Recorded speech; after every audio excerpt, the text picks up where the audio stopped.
Nutrition Services, Orange County Public Schools. So ladies, it is all yours. Carmen, do you want this back? Don't forget. What do I want? What is it that I want back? The license plate? This is a lot of, I just clean this up. Yes. Okay.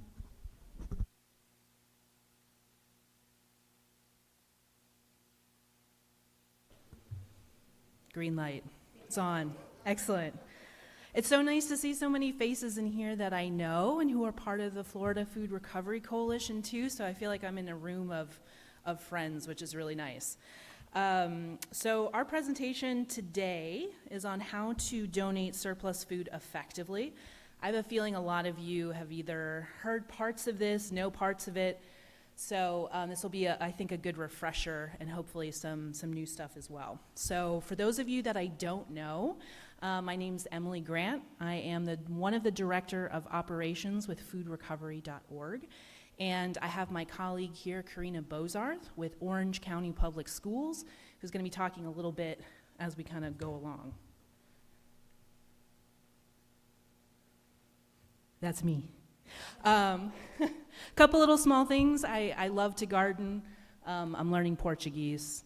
And so working on language number 3 after Spanish. So, all right, so we're gonna cover 4 kind of different topics together. The basics of food recovery, which I feel like, again, a lot of you are already familiar with. Talk about the liability regulation side, get a little bit deeper into that. I'll share about foodrecovery.org and what we do. And then lastly, we're gonna talk about the partnership we have together with Orange County Public Schools. So I think most of you are pretty familiar with food recovery, but just a quick show of hands. Does anyone know how much food we waste percentage-wise across the US when it comes to food recovery or food loss? Yeah, exactly. So we're talking about 30 to 40%, right, wasted across the entire supply chain, which turns into the billions. I feel like that's probably even low. Could be the trillions, right, when we're talking about amount of money wasted. So just to kind of set the stage for us, the USDA defines food recovery, right, as the practice of collecting wholesome food that would otherwise go to waste and donating it to a local food distribution agency. We got quite a few in the room. I see Freedom Tour in the back. I know we have some Feeding Florida agencies as well. Those types of organizations, Salvation Armies, local pantries, right, all fall under nonprofits that would be eligible, right, to receive food recovery. And these can come from places like farms, schools, restaurants, grocery stores, produce markets, right? Catering. It's quite a bit when it comes to the type of companies that have food that can donate. Okay, so some of you may have seen this, and those who haven't, this is one of my favorites. It sort of helps us set the stage when we're talking about just food and food loss. So this is, I'm not going to say too much more, but we are going to follow the life of a strawberry.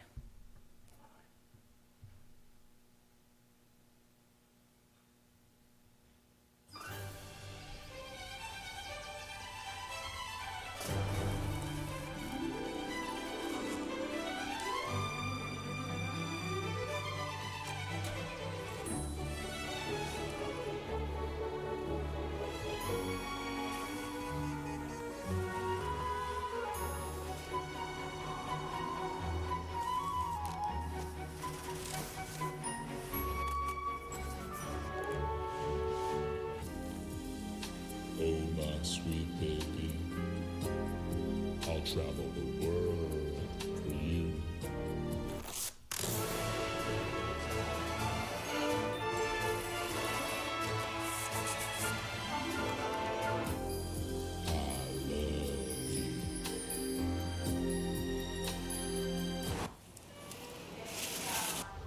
Can we get strawberries? No, honey. Please. Okay.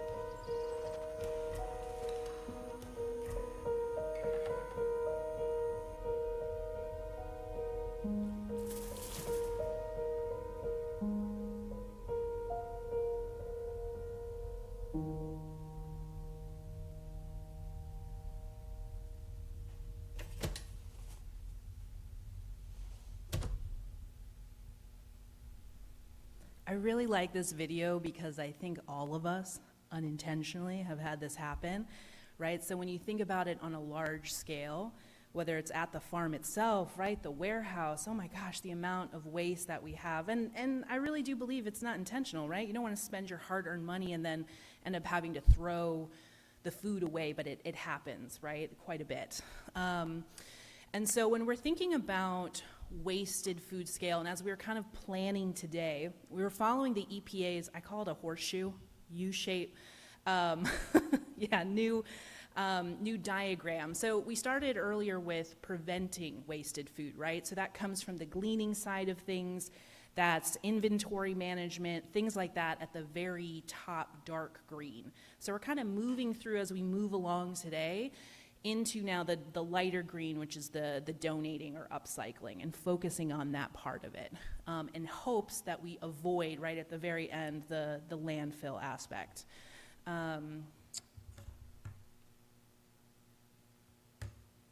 Okay, so getting into the liability protections, I know Ann covered a little bit, we kind of touched on some of these, but there's two really important ones for those of you that are not deep within this world that allow us to make those donations. Bill Emerson Good Samaritan Act. So this one was passed 1996. This is what allows probably at least half of us in here to operate. And it's protecting, whether it's the farmer, the warehouse, the grocer, the food business, to make that donation and not be concerned that they're going to get sued. That's incredibly important. And if you notice too, it says a person or gleaner, right? So this is what covers that. So if someone were, God forbid, to get sick, they can't sue because of that donated food. And so this is a really important one that allows partners feeding Florida, as well as us, as well as so many entities to operate safely. And then in the last few years, this was introduced in 2021 and then passed 2023. This is the Food Donation Improvement Act. So essentially what this is offering is additional liability coverage for the folks that are going to be making those donations. So the more that it covers, the more businesses can feel comfortable donating. Now, I have a little story. About 2-3 weeks ago, I was at an event, and you can probably imagine how I am at an event. As soon as I'm there, I'm like trying to find the head of the events for the food to be like, so do you have a plan? They didn't have a plan. I got the manager of the day to just have a quick chat. Hey, can we get the food from today's event donated? No. I was like, okay. I was like, do you know that you are in fact covered? Nope, manager said no. I get this a lot. I think there's a lot of misconception that either the business is truly afraid, they don't feel like they have enough staff, they just don't want to deal with it. So it's easier to say no than it is sometimes to say yes. So sadly, all that food had to get dumped, but then I was somewhere else and it didn't. So if you keep going and keep trying, right, every so often you'll get a yes. And these are, in fact, really in effect, we wouldn't be able to move the millions and millions of pounds of food donated across Florida or the country without these. We wouldn't be operating. So what's interesting, right, is we have these federal protections, then we'll have businesses say no, but we also know that the need in terms of food insecurity in our state is pretty high. We have about 3 million people, and I honestly think that's a bit low, who are food insecure, and 1 in 5 children are food insecure. So we're wasting all of this food, then I'm going to businesses and they're telling me no, right? All of it just feels like, I don't even, it's just backwards, right? Like it shouldn't be that way. And so that's part of the reason why we, as foodrecovery.org, exist. So I'm going to share a little bit more about us. That's us. We're going to watch a video in just a moment, but we were established in 2015 as Means Database. I think acronyms were really in at the time. So MEANS stood for Matching Excess and Need for Stability. Nobody could remember that. So last year, in early January 2024, we rebranded ourselves to foodrecovery.org. It's both our website and our names, so it would get an easier time getting it in than people being like, so are you doing number things? And I'm like, not exactly, but yes. We are essentially a technology platform that allows food businesses to post a donation and then get matched to then get claimed. It's free to donate, it's free to receive, right? We just talked a little bit about federal protection from liability, and we have a lot of partners nationwide. So I get to cover the state of Florida and Chicago, right? That has to do with right where funders want to see things happening as part of it. So, so with that, we're going to watch this video. You will see Means Database mentioned a few times. We are the same organization, same people. It's got a few years on it, but I think it captures what we do well.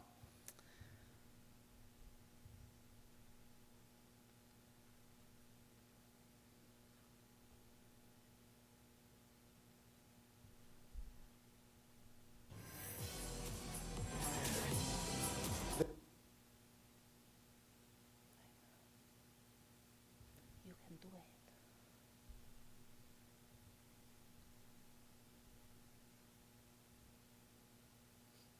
The casino, it's 24 hours a day, 7 days a week. It never stops. Everything good? I'm the banquet chef at Twin River Casino. We have huge volume. You are gonna end up with extra food. Inevitably, a lot of it would be thrown away. So much of Providence just doesn't have enough to get by. I'll get the cereal. We feed close to 300 people a day. Sweets. Donations are critical. There was a food pantry in my church that I grew up working in. You would have way too much of one thing and would be in desperate need of a different thing. Inevitably, some of it would expire. And I ended up throwing a lot of it away. How can there be 40 million Americans going hungry and up to 40% of the food supply going to waste? That's such an obvious thing to fix.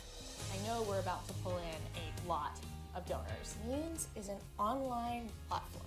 So when a charity needs food, they tell us. And when a retailer has that food, we let them know automatically. The claim time average for the state is unbelievable. The recipients in Rhode Island have just been on it, like every time. We're almost exclusively high school and college students, but we've helped find homes for about 1.8 million pounds of food since we opened in 2015. Chicken, and more damn chicken. Now, when we have leftovers, in the morning we'll pan it up, weigh it, label it. All a business needs to do is head to our website, tell us what they've got and when they need it gone by. 8 pans of summer squash, 20 pans of chicken, 500 pounds. It's available today. I just hit post. Oh, it's 500 pounds. 8 pans of summer squash, 20 pans of barbecue chicken, and about 28 agencies were notified. Chicken, summer squash, rice, blank steak. I get a text, and assuming nobody has gotten there first, I claim the food.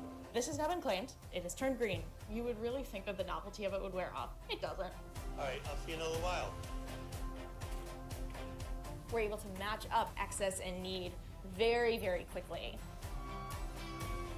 There he is. Good to see you. The people that are picking it up definitely need it. It's a win-win all the way around. This is really 4 or 5 meals. That's big, that's a week. The simplicity of it, the fact that it's, oh, there's a text. Oh, and here's the food. It's magic. All right, there's lunch. We picked this food up 40 minutes ago, and it's already on its way to the table. It's exciting that food that had a whole other job yesterday found this way better job today. How was lunch? Did we do okay? Awesome. Yeah? I'm definitely not having a normal college experience. What makes it worth it is knowing we're building something that matters a lot more than we do.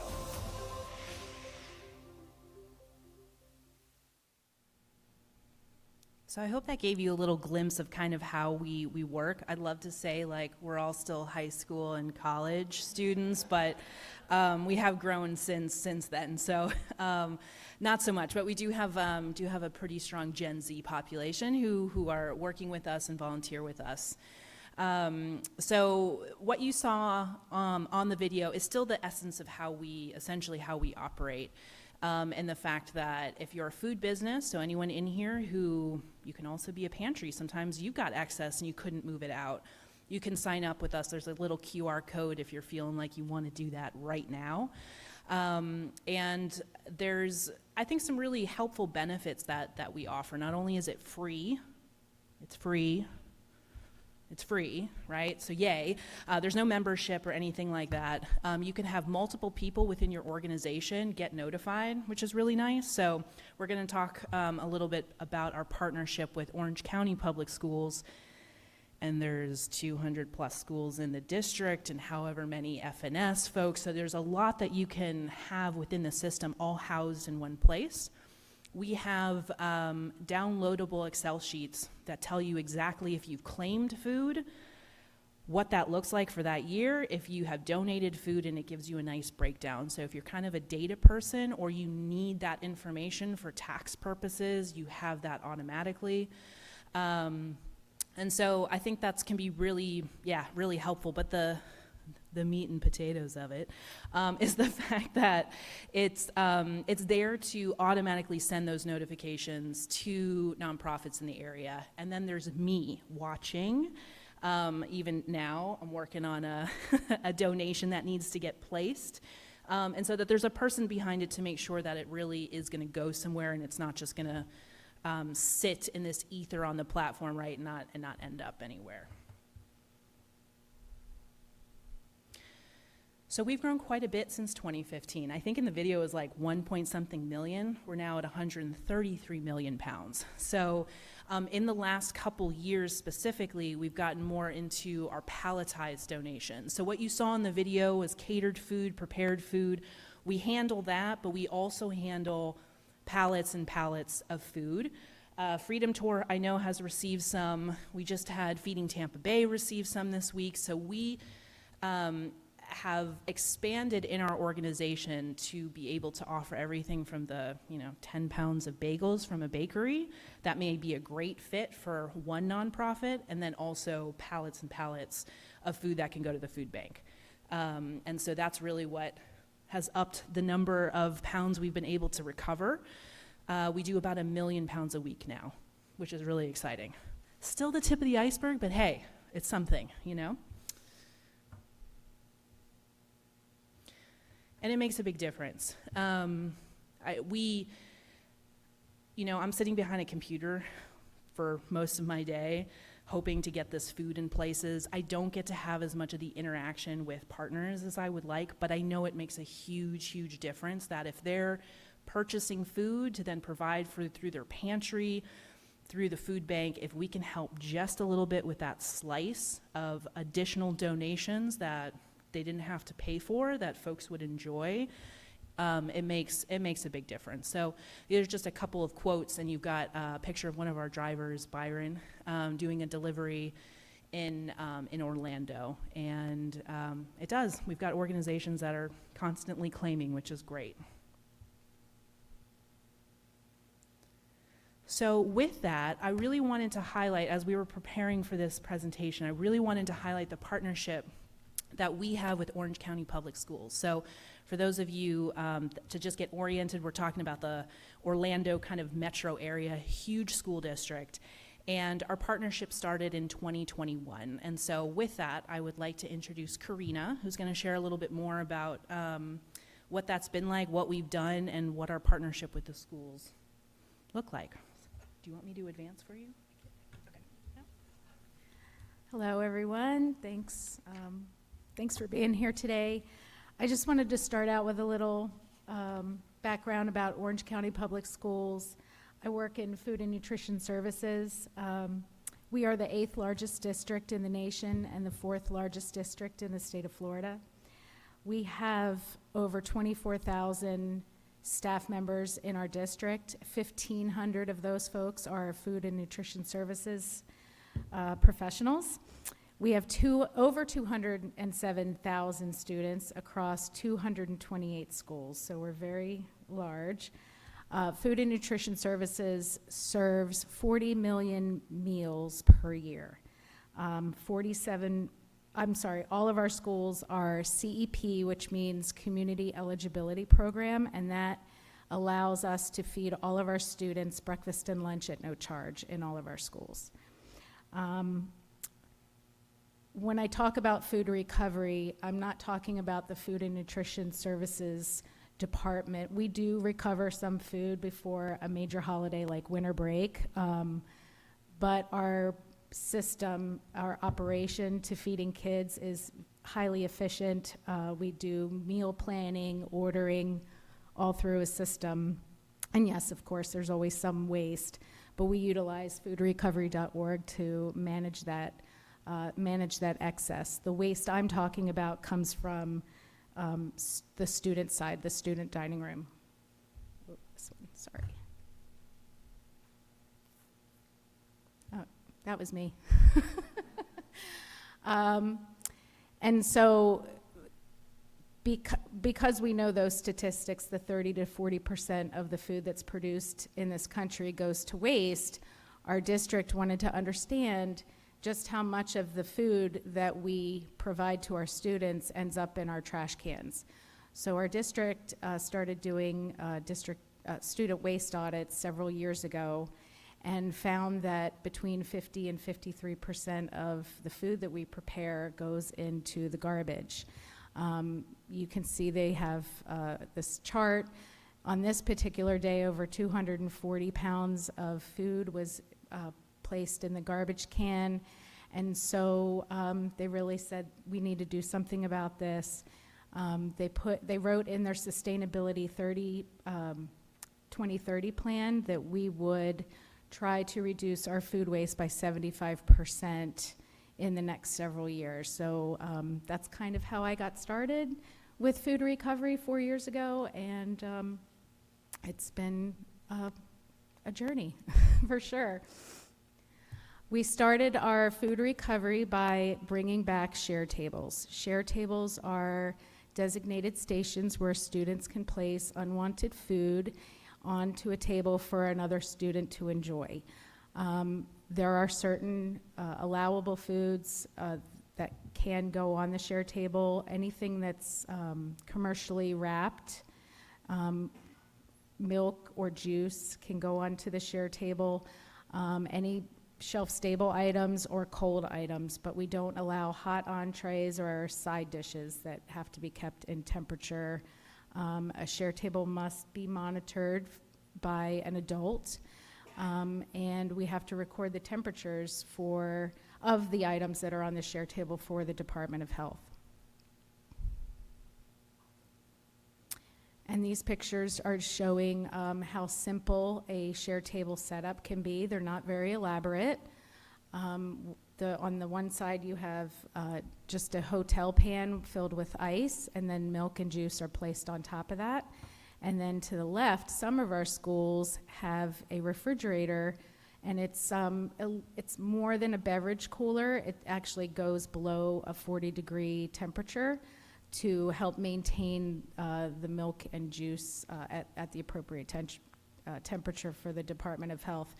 And then we place a temperature log on top of that, and the staff records the temperature of the fridge, I believe, once in the morning and then once in the afternoon.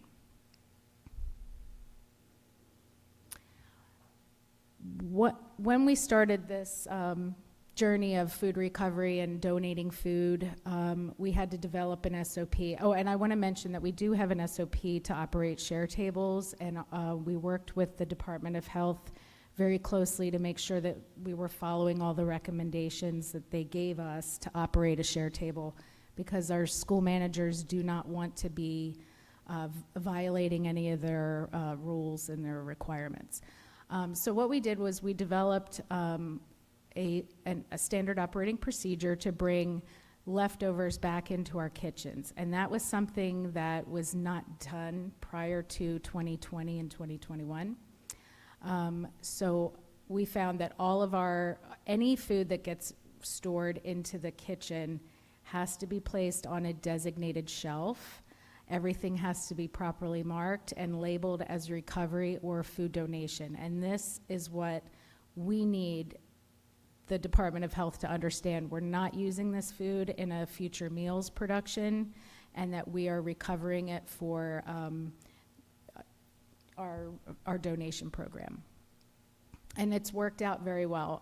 I haven't heard, to this day, I actually asked our quality assurance and training manager that if he heard of any schools that were in violation of our SOP with the Department of Health, to please let me know so that I could address that and provide additional training for that manager. And to this day, I haven't heard of anybody actually violating that SOP. So there are many challenges with food recovery, but we've developed some best practices. Again, working with your health department is key, and developing a standard operating procedure. I always recommend defining the roles and the responsibilities of share table and food recovery.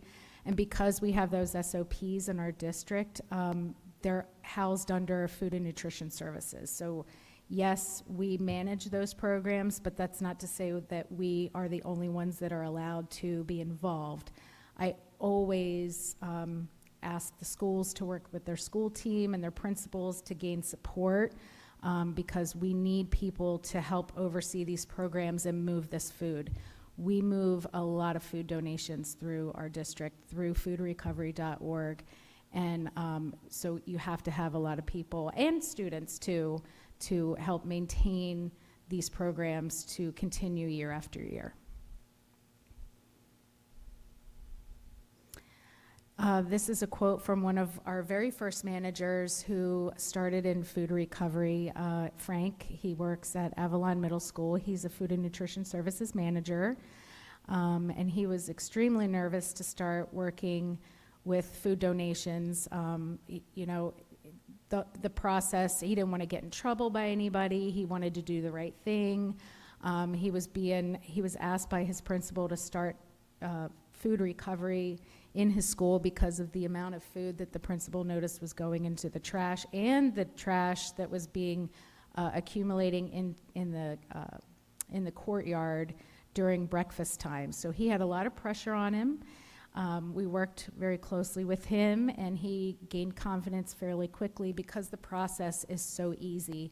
How you post a donation, it takes less than 5 minutes, I think. I've made many donations from my district office, and each time it takes maybe 3 minutes to post a donation. There's key information that you need to have in advance before you go to the website, such as expiration dates, product availability, and all of that information helps Emily and the recipients of that food to be able to claim it.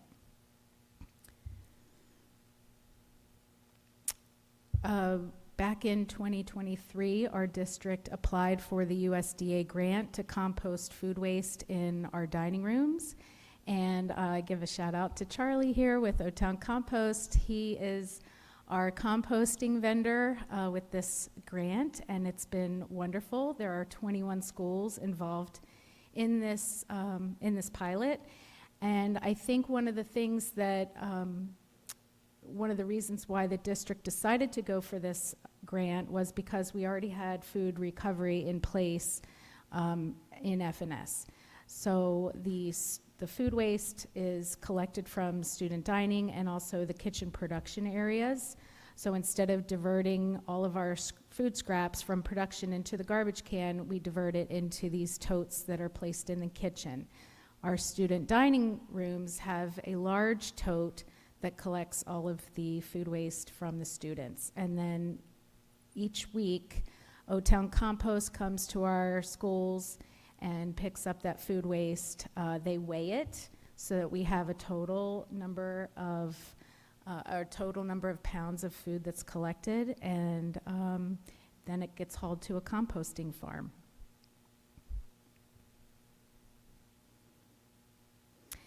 And as I mentioned, the success of this program has been excellent.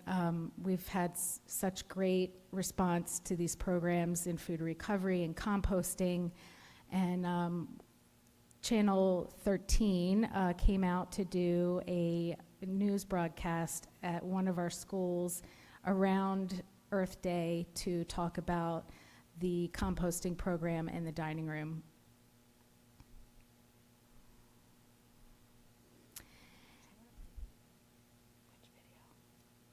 Oh, can I? Let me see if we can play this video.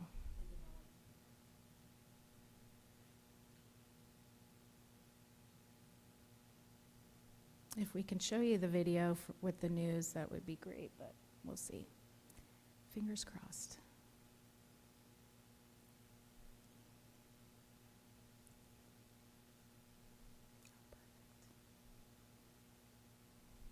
Oh, you gotta sign in. All right, today is Earth Day. It's a day we focus on a lot of things, including things like food waste. It's a big problem here at home. About 38% of all food in the United States goes to waste. That's a lot. It is, and so we pause and we think, why does that happen? According to nonprofit Feeding America, this is a problem that we're seeing time and time again. So this morning, our Celeste Springer shows you how one Central Florida school district is trying to change that. The morning at Sand Lake Elementary School starts here. Kids are in class, but Melissa Hunt is bustling to get food ready for the cafeteria. Strawberries are on the menu today, but as you can imagine, with so many pounds, sometimes there are some rotten fruits in the bunch. We're seeing a strawberry that's not good or edible for the kids to eat. But the difference is here, they don't go in the trash. Sand Lake Elementary School composts, saving all that food waste from landfills. Melissa says it allows students to see reducing, reusing, and recycling firsthand. They're not just reading about it and stuff. Like when we went to school, they're actually doing something about it. Outside, you can see the fruits of their labor right here. So we got tomatoes, they got cabbage over here. That's because all the compost from old food helps grow new food in their community garden. As a mom, Melissa says she enjoys seeing that the kids are learning about gardening, composting, and how it all ties in together. It's not just like, oh, here we're donating food, or here we're just throwing things in a special bin. This is what we can do with what we put in that bin. Back inside, it's lunchtime, and yet another opportunity to reduce food waste. Students compost their leftovers here too, but there's also another program dubbed the Share Table. Students donate their unopened, uneaten, prepackaged food. From here, everything is gathered, boxed, and donated to local charities. This school year, Sand Lake Elementary School has donated close to 10,000 pounds of food to local charities. Because while elementary schoolers may not want their unopened milk or snacks, there's plenty of other people who need it instead. Today's delivery going to St. Paul. I know they feed a lot of people over there, and it's just awesome that we can do these things instead of throwing the food away. There are so many people there. People are hungry out there. From the food they eat, the food they grow, and the food that doesn't need to be let go. OCPS hopes these changes will make a difference by the time the youngest generations here are fully grown. Reporting in Orange County, Celeste Springer, Spectrum News. How cool is that? And here's the deal. Across 21 schools in their pilot program, OCPS has composted more than 151,000 pounds of food this year alone. All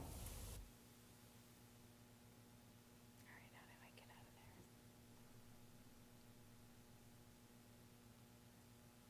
there? That's pretty cool, right? Yeah, thank you. We're very proud of our schools that are enrolled in this pilot.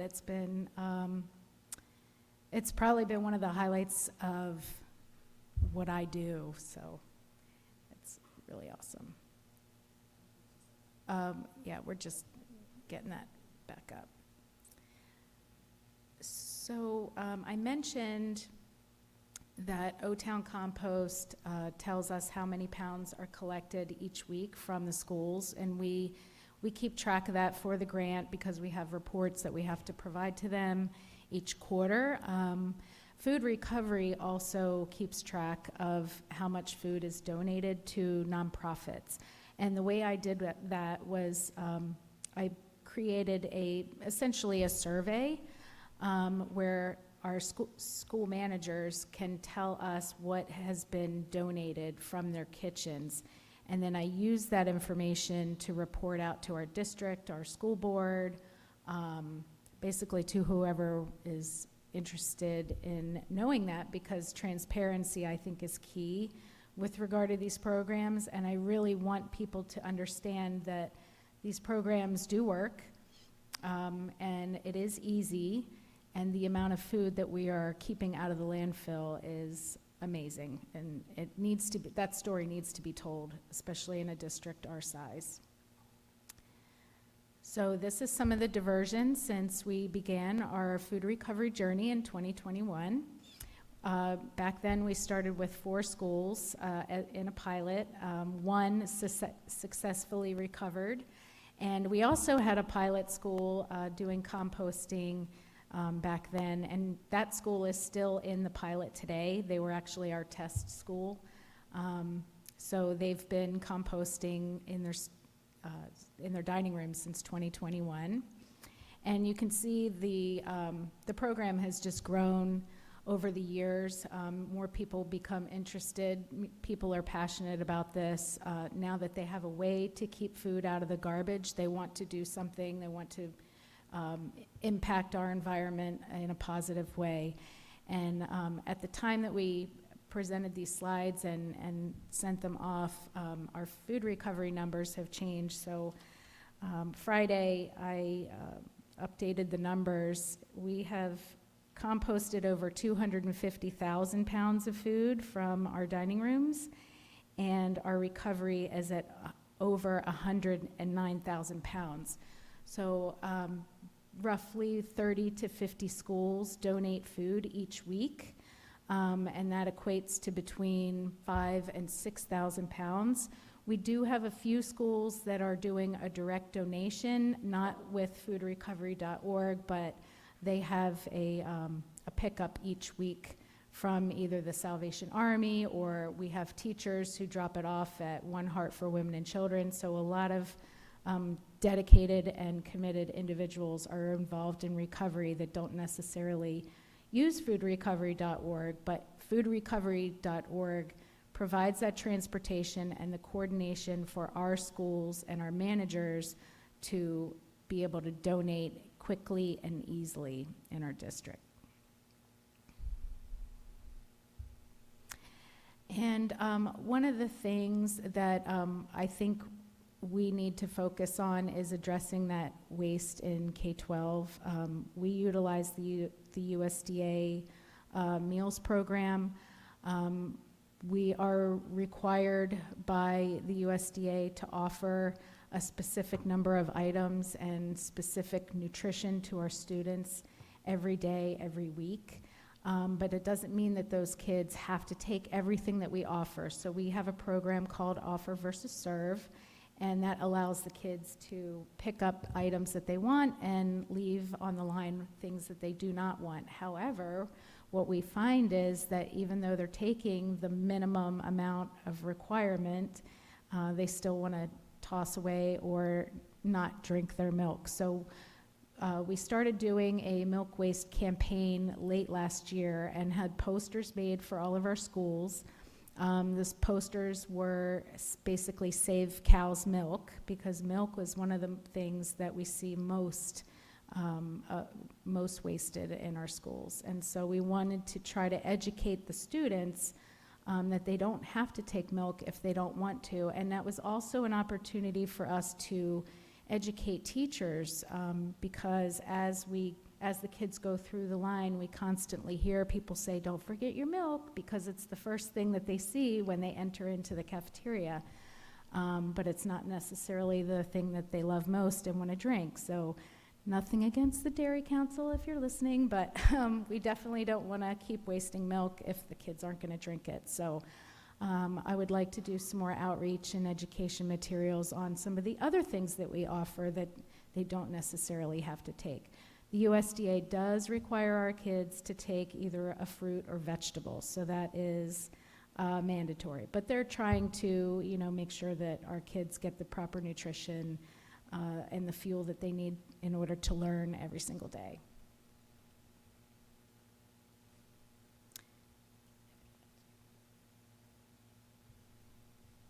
Thank you, Karena. As we kind of just wrap up, when you all get a copy of the slides, there are 3 particular resources I think we want to share with you all. A lot of you in here are already part of the Florida Food Recovery Coalition, which I lead, and if you're not, join. It's completely free. It's essentially a group of folks from around the state that are doing food recovery in some way. So you can be a concerned individual, you can be with your local municipality, you can be with the school district, etc. The idea is we work better as a collective and to collaborate than we do alone. So there'll be a link to, I think that's probably linking to our website, and then you can contact me at my email as well if you want to join. Also, ReFed, for those of you that are not familiar, great resource when it comes to Florida food waste policy. So that's a direct link for Florida. We don't really have any super strong policies. We kind of follow essentially most of the federal guidelines, but if you want to read a little bit more, like let's say you're really interested in donating shellfish, that is a very particular one that needs to be labeled properly, etc. And then last but not least, there's a link here for the USDA food loss and waste. So just some helpful resources if you feel like diving in, or you want to add them to your own website, et cetera, for others to access. So with that, here's our contact. It was great to just share some of the stuff that we've been doing and what we've been doing together. It looks like we have about 15 minutes or so if people have got questions, thoughts, concerns, comments, any and all of the above. Start off. I do have a question. In your efforts to prevent food waste with kids that you're serving lunch to, what is the percentage of kids that are bringing their lunch, and how do you help them go through some of that same process of not wasting the lunch they brought, or because they're bringing it, are they eating it all? I know when I was in high school or in junior high or elementary school, a lot of kids brought their own lunch. Now I don't know if that's a thing as much anymore, but what about that segment of children and their lunches? So I don't have the data on how many kids or the percentage of kids that actually bring their lunch, because we promote our meals program because we're serving all meals, or breakfast and lunch meals, to all of our schools at no charge. So that is a benefit to our community and our parents to not have to buy that food or pack it from home. We can feed them at school. We also serve supper and snack. Those are separate programs, but we feed all of our kids breakfast, lunch, supper, snack every day. And I do know that some kids that do bring their lunch like to come through the line because they want to see what we're having, and they may not want that peanut butter and jelly sandwich. So unfortunately, that might go in the trash as opposed to having pizza, but I just don't have that data. Sorry. It's a good question, though.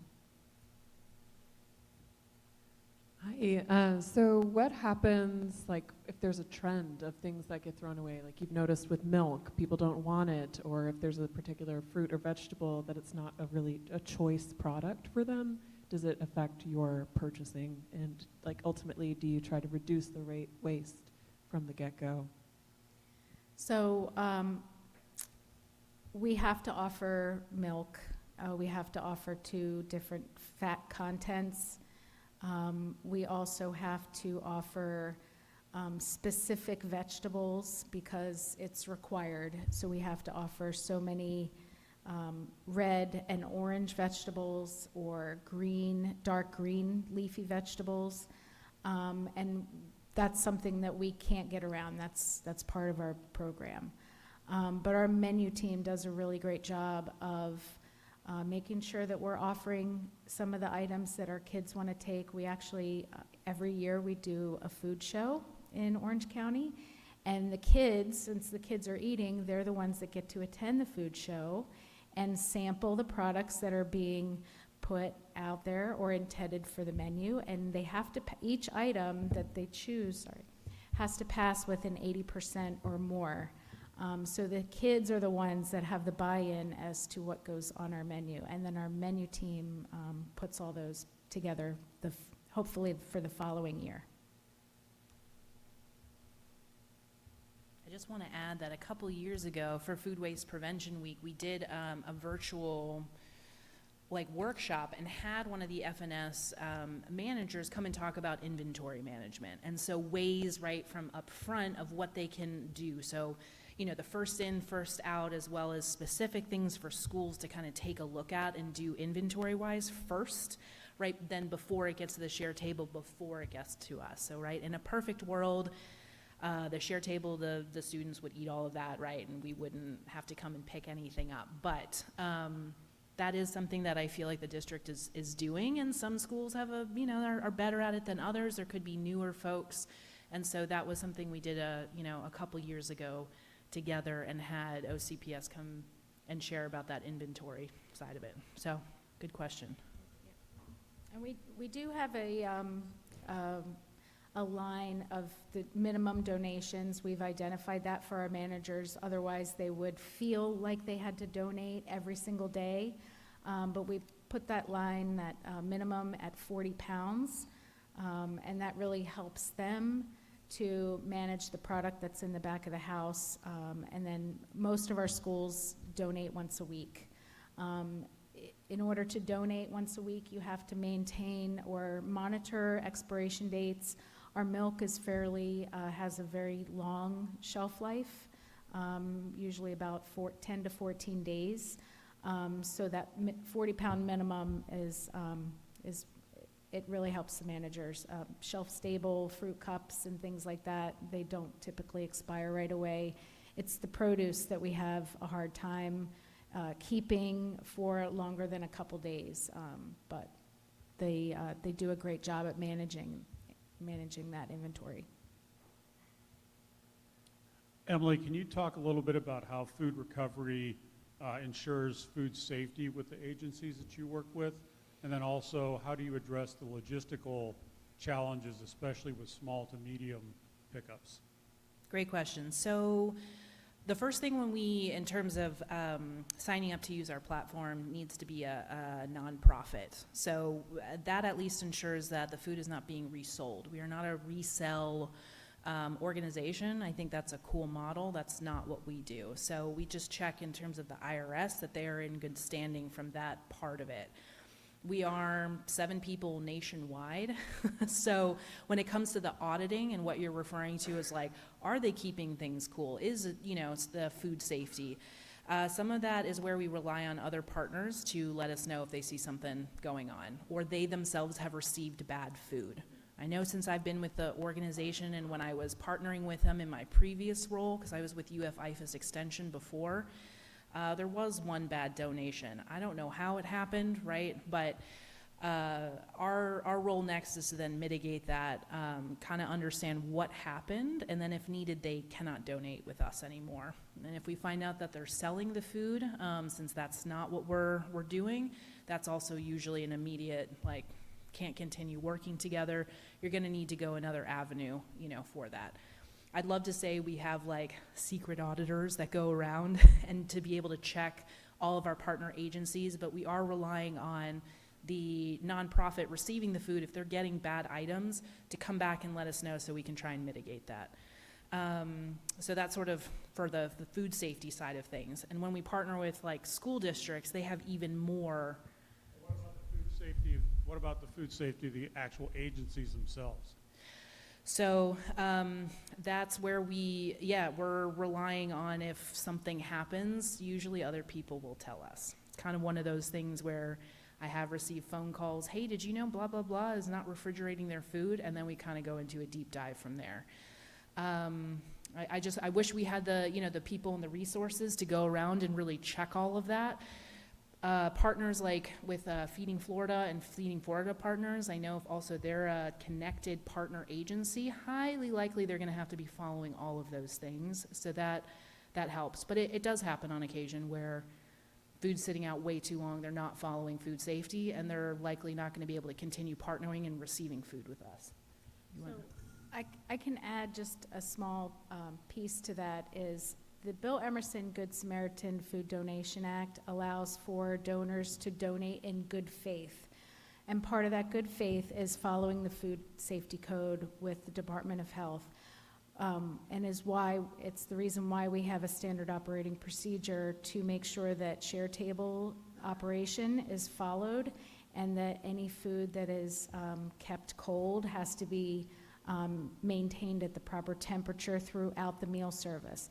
As soon as the meal service is over, that food gets brought back into the kitchen and cooled down further in case it is, slightly above what it normally should be, but it gets brought back into the kitchen and then labeled and marked for donation later. So hopefully that helps a little bit. What was the part 2 to your question? You had a second part. Yeah, how do you handle the logistics of the small to medium donations? It's one thing if That's we my send day-to-day. a box truck to go get something, Sure. but when you're like, hey, I've got 5 cases of milk, do you want to come get that? That's my day-to-day. So I'm monitoring every time there's a donation post that goes out on our website, and I can see the quantity of it. Internally, we have 2 different sides. We have what we consider our palletized donations, which has a whole different process and quite a bit more when it comes to the logistics and operations of that. So if we have 40,000 pounds of Tropicana coming through, we have a very distinct way that we work through that, and William and Ellen are on our national team who handle all of those palletized donations. They have to have a partnership agreement with us that we go through all of the process, what we need paperwork-wise, what they're required to provide with us afterwards, if they have their own 3PL or a third-party logistics provider, if they don't, if we're setting that up, right? There's that sort of operating. If they use our website, which I'd say is primarily for under 10,000 pounds, which we would consider on the smaller side, that's where I'm watching to see the size of that donation. So if we're talking, right, 300 pounds of milk in Orlando, thankfully we have grant money to hire drivers to pay to pick that up. So we saw April in the video, she's one of our drivers. So long as it's 40 pounds or more, either the nonprofit themselves can go pick up, and I just kind of help to make sure what day are you coming, what time are you coming, making sure that that information is shared with all parties. Or we'll have one of our drivers who we pay to go pick that up on behalf of the nonprofit and drop it off. This helps to alleviate some of the extra barriers that really small organizations have when it comes to spending their staff or volunteer time picking that up. And so anything over 40 pounds we can usually pick up. Now, if it's an area like we don't have a lot of donations in Tallahassee, my job to step in is I don't have a driver there. So I'm gonna work with that nonprofit and say, when are you available, what days? I'll go back to the food business or donor and say, hey, this is when they said they can come pick up, and I'll just make sure that that happens as smoothly as possible. And so really our system would work without me intervening because they get an automatic email with contact info once you've claimed a donation. But I just like to kind of make sure everything's set up, especially in the beginning, the first couple times someone's making a donation or receiving and they don't exactly know what that looks like. There is a human answering that and walking them through that process. So did that answer your question in terms of operations?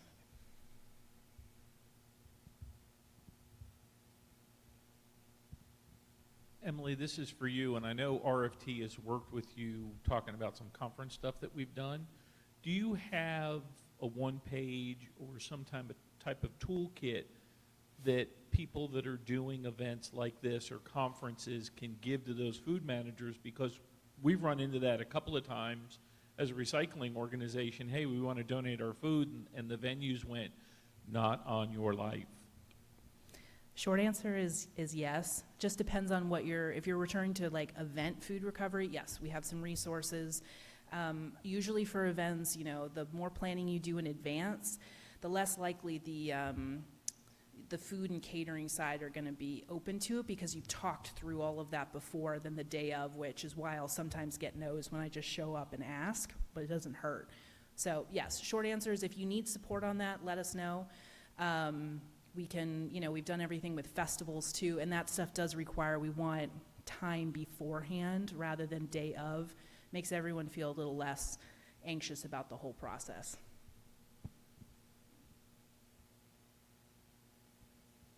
So I've learned about foodrecovery.org today, and I see that, if you're an agency maybe and you're in need of a product, you can find a posting. But is there just a list of all the participating donors? Like if I know there are resorts in the area and they're not on your list, I might approach them. Like, are they on a list?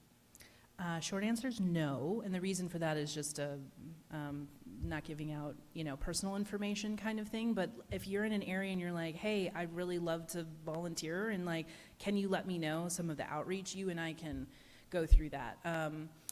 The reason we don't is because there's a lot of donor information on there, like the name, their address, where they are, and so we are kind of careful with that. We are working towards making a map, though, that'll allow you to see all of those dots and points and a little bit of information. It just gets tricky, right, with how much personal information can share. So when you do sign up, though, you can look and see how many organizations are nearby in your area when you're on your account. It's just not going to give you those, like the breakdown of this hotel or that place is partnered with that. Some of that has to do with food donors, especially from the warehouses and our very large ones, and names that I wouldn't even say here just because they're like, we don't want our name out there, but we donate food. Interesting. So that's part of it. But if you are thinking like, hey, I'd love to volunteer and support this, just, contact me, and we can take it from there. Emily, you mentioned Food Prevention Week. If I'm not mistaken, that's this week, isn't it? It is.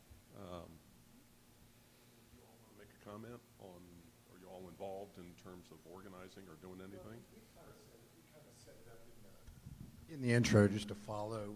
Florida does have quite a few events. There's a golf tournament, I think, going on today down South Florida where they're covering food. We've got, of course, this event listed.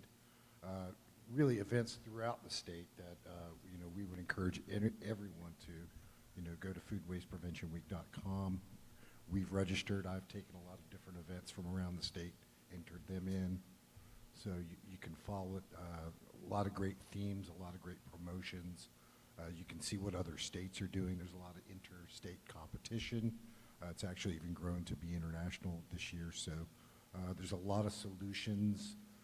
Elaine Fiore, the director, is actually, she's working with a new company where they're actually bringing in a lot of solutions from over in Europe as far as some of the approaches. So we can learn, I think, a lot more from some of these new approaches, especially in Europe. I just would add, especially around event food recovery, I'm pretty sure the end of this week there's a webinar. So there's some good stuff happening this week. There'll be recordings. There's going to be volunteer things, going on throughout the state as well. So yeah, definitely check it out. I mean, you all here are the ones that are into it, right? And sometimes it's getting the word out to the folks that aren't in this room. That could be a challenge of what it is that we're doing.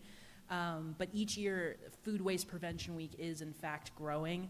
More folks are learning about what it is, participating in it. And the fact that you're all here today, you can kind of check the box and be like, see, I participated, I was there.